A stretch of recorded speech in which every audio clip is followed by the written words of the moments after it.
आज हम पढ़ने वाले हैं mathematics class 10 UP board exam 2024 most important question हम आज देखने वाले हैं। आज हम जो चैप्टर है वो 8 शुरू करने वाले हैं। ट्रिग्नोमेट्री, हिंदी में हम इसको त्रिकोणमिति बोलेंगे और पार्ट 1 है ये। अगर हम ट्रिग्नोमेट्री की बात कर ले तो यहाँ पर हम कॉन्सेप्ट की बात कर लेंगे। पहले कॉन्सेप्ट कह लो या फिर ये कह लो कि हम पहले इसके फॉर्मूलेज पढ़ेंगे। फॉर्मूले पढ़ने से पहले तो हमको इसकी डेफिनेशन पता होना चाहिए या एक राइट अंडरस्टैंडिंग होना चाहिए।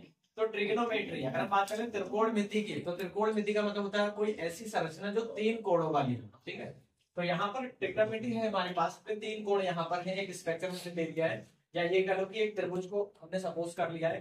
त्रिभुज ए बी सी। अगर हम बात कर ले त्रिभुज की, तो ये राइट एंगल ट्रायंगल है, इसको हिंदी में कहेंगे समकोण त्रिभुज। तो एक एंगल 90 डिग्री का होगा और 90 डिग्री के सामने वाला जो एंगल होता है, जो भुजा होती है, वो होती है कर्ण। तो हमने इसको के लिख दिया कर्ण। ये है लंब और ये है हमारा आधार। सबसे बड़ी भुजा, या ये कह लो कि 90 डिग्री के सामने वाली जो भुजा होती है वो कर्ण होती है। बाकी जो सबसे छोटी भुजा होती है वो आधार होती है, जिसको हम बेस कहते हैं इंग्लिश में। और उससे बड़ी भुजा जो होती है वो होती है लंब, और लंब को हम बोलते हैं परपेंडिकुलर। और ये है कर्ण को हम कहते हैं हाइपोटेन्यूज। अब यहाँ पर हम पहले फॉर्मूले की बात कर ले तो बहुत फिक्स्ड फॉर्मूला है, या फिर ये कह लो कि एक ट्रिक है हमारे पास में, लाल बटे कक्का। इससे हम फॉर्मूले याद करेंगे, इससे हमारे काफी सारे फॉर्मूले कवर हो जाएंगे। और एक थ्योरम है हमारे पास में, इसको हम बोलेंगे पाइथागोरस थ्योरम। ये हमारे पास में पाइथागोरस थ्योरम, या ये कह लो पाइथागोरस थ्योरम। पाइथागोरस थ्योरम होती है कर्ण का स्क्वायर इज इक्वल टू लंब का स्क्वायर प्लस आधार का स्क्वायर। इसी तरह से यहाँ पर अगर बात करें लाल बटे कक्का से, यहाँ पर हमारे पास 6 फॉर्मूला का फॉर्मेशन होगा। तो 6 फॉर्मूले कौन कौन से हैं? पहला होता है हमारे पास में लंब बटे कर्ण साइन का, दूसरा होता है आधार बटे कर्ण कॉस का, तीसरा होता है लंब बटे आधार टेन का। तो सबसे पहले हम लिखेंगे sine theta is equal to लंब बटे कर्ण, सेकंड होगा cos theta is equal to आधार बटे कर्ण, थर्ड होगा हमारे पास में tan theta is equal to लंब बटे आधार। अब अगर हम इन्हीं की जस्ट रिवर्स की बात कर लें, इसके अपोजिट की बात करें, तो साइन का अपोजिट कॉस होता है, कॉसिक होता है। तो कॉसिक का अगर हम फॉर्मूला निकालें तो कॉसिक का फॉर्मूला इसका जस्ट उल्टा हो जाएगा, कर्ण बटे लंब। इसी तरह से अगर हम सेक की बात करें तो सेक कॉस का उल्टा होता है और इसका जो फॉर्मूला होगा वो कर्ण बटे आधार होगा। इसी तरह से टेन की बात करें तो टेन का फॉर्मूला कॉट का उल्टा होता है, तो कॉट बराबर होगा आधार बटे लंब। इसी तरह से हमारे पास में 2 फॉर्मूले और 6 फॉर्मूले का और फॉर्मेशन होगा। जैसे यहाँ पर हमारे पास साइन है और यहाँ पर कॉसिक है, तो हम एक दूसरे की बात करें, अगर दोनों का कंपेयर करें तो एक दूसरे के जस्ट रिवर्स है, या ये कह लो कि अपोजिट है। तो यहाँ पर हम अपोजिट फॉर्मूले से याद करेंगे। Sine theta is equal to होगा 1 upon cosec theta, cos theta होगा 1 upon sec theta, tan theta होगा 1 अपॉन कॉट थीटा। अब हम इसके अपोजिट की बात कर लेंगे। जब साइन 1 अपॉन कॉसिक है तो कॉसिक थीटा होगा 1 अपॉन साइन थीटा। इसी तरह से cos थीटा sec का उल्टा, तो sec theta is equal to 1 upon cos theta. इसी तरह से tan का उल्टा cot, तो cot बराबर 1 अपॉन tan थीटा। 2 फॉर्मूले और यूज होते हैं ट्रिग्नोमेट्री में, ये वाले 2 फॉर्मूले बहुत ज्यादा यूज होते हैं, tan और cot के। तो यहाँ पर हमारे पास tan बराबर हम यूज करेंगे sin theta upon cos theta, और cot बराबर यूज करेंगे cos अपॉन sin, या cos theta upon sin theta. 3 फॉर्मूले और हमारे पास में इंपॉर्टेंट, 3 फॉर्मूले और 2 ये अलग से, इनको भी पढ़ेंगे। 5 फॉर्मूले टोटल, ये अगेन इंपॉर्टेंट है हमारे पास में। तो अगर पहले की बात करें तो यहाँ पर होगा sin theta plus cos theta is equal to 1। Second होगा हमारे पास में sec theta sec square theta minus tan square theta is equal to 1। Third होगा हमारे पास में cos sec square theta minus cot square theta is equal to 1।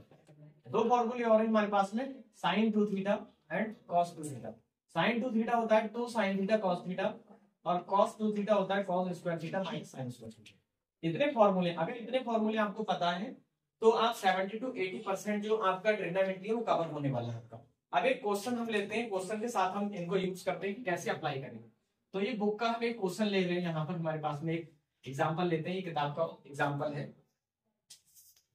तो यहाँ पर हमको दे रखा है, वैल्यू दे रखी है sine theta is equal to, या sine A is equal to √3/2। और एक यहाँ पर बोला गया है कि हमारे पास में त्रिभुज है एबीसी, और आगे ये भी कहा गया है कि एंगल आपका B is equal to 90 degree. तो बोल रहा है कि आपकी वैल्यू निकालना है आपको cos थीटा की, cos ए की, उसके बाद tan ए की, उसके बाद कॉसेक ए की वैल्यू, ये 3 की वैल्यू फाइंड करना। तो इनकी वैल्यू फाइंड करने के लिए हमारे पास में 3 भुजाएं होना चाहिए त्रिभुज की, सॉरी, लेकिन इन हमारे पास सिर्फ 2 ही भुजाएं हैं। अभी हम एक भुजा और निकालने वाले हैं। तो भुजा निकालने के लिए हमारे पास सबसे पहले जरूरत है पाइथागोरस प्रमेय की। तो पाइथागोरस प्रमेय तभी लगा सकते हैं जब यहाँ पर हम एक ट्रायंगल को ड्रॉ करेंगे, राइट एंगल ट्रायंगल बनाएंगे। तो राइट एंगल ट्रायंगल में आपको पता है कि जो 90 डिग्री है वो बी है, तो बी यहाँ पर लगाएंगे क्योंकि ये आपका 90 डिग्री है, ये ए है, ये सी है। अब 90 के सामने वाला जो होता है वो आपका कर्ण होता है, और सबसे छोटी भुजा होती है बेस, और दूसरी भुजा जो बची, तीसरी जो बची वो आपकी लंब होने वाली है। अब यहाँ पर हम पहले हमारे पास जो गिवन डाटा है उसको देखते हैं एक बार। साइन थीटा दे रखा है, sine A is equal to √3/2 है। तो यहाँ पर हम देखेंगे कि साइन की वैल्यू क्या है यहाँ पर, या ये करो कि फॉर्मूला क्या है। तो कर्ण लंब बटे कर्ण, तो ऊपर में लंब है, नीचे में क्या होगा, कर्ण होगा। तो लंब की वैल्यू है √3, कर्ण की वैल्यू है 2।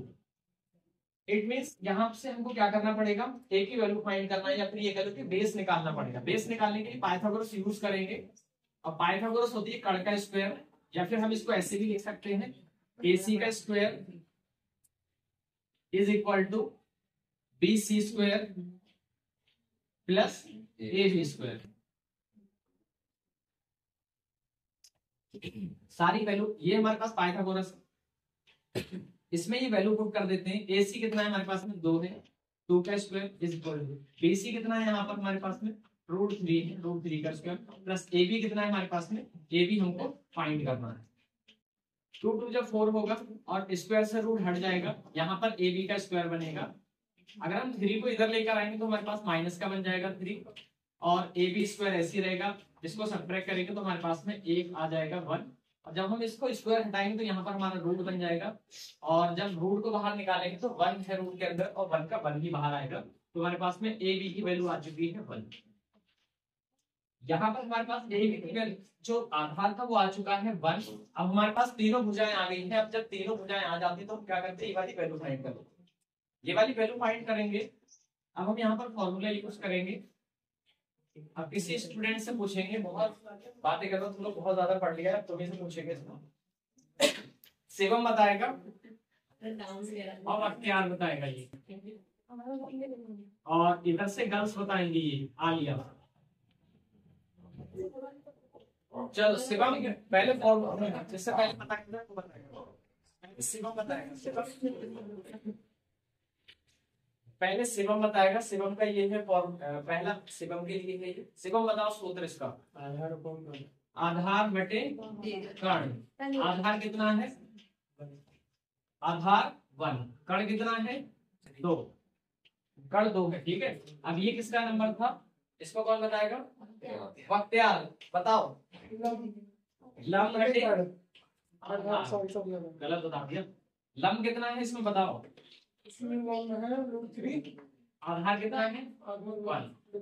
अब आलिया बताएंगी आधार बटे, आधार बटे क्या है, लंब या कर्ण, कॉसेक है बेटा, ये देख लो क्या आएगा, बताओ जल्दी। कर्ण बटे लंब, कर्ण कितना है और लंब है √3। बस यही।